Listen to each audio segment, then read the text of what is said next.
Tuesday, May 4th. So the moon is in Aquarius for the majority of the day. It is going to go void, of course, around 9 p.m., again, Atlantic Standard Time, at which time it will be moving into Piscean energy.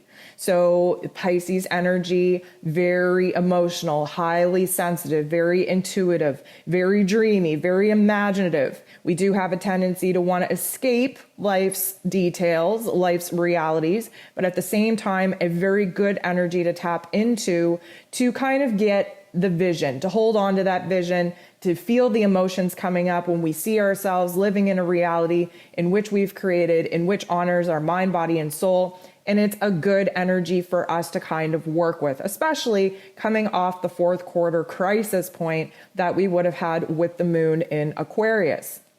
So we have 7 different moon aspects taking place today. And realistically, outside of the 7 moon aspects, the only aspect that is taking place is an aspect between Uranus and the true node. Now, this is a good thing.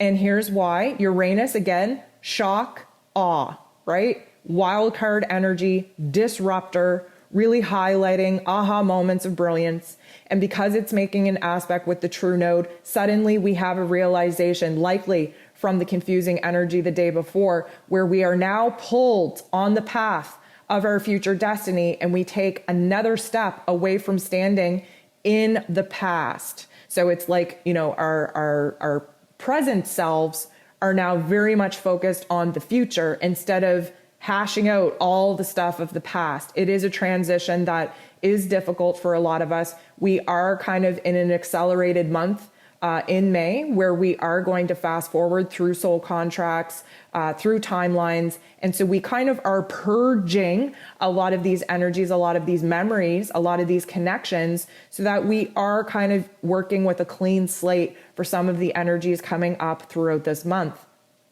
So the 7 different moon aspects are definitely still in the moon in Aquarius energy. We don't dive into any of the aspects taking place with the Piscean moon until the next day. So all of these different aspects are still with the moon in Aquarius. We make an aspect with Mars, which is actually going to charge us up a little bit, get us a little bit hot and heavy, fired up and intense, especially in our hypersensitive emotions, being in Cancer, really connected to the home, to the family dynamic, to seeing where boundaries need to be put in place in order to emotionally protect ourselves. The moon is making an aspect with Neptune, which again is going to help us visualize that dream, those goals for the future.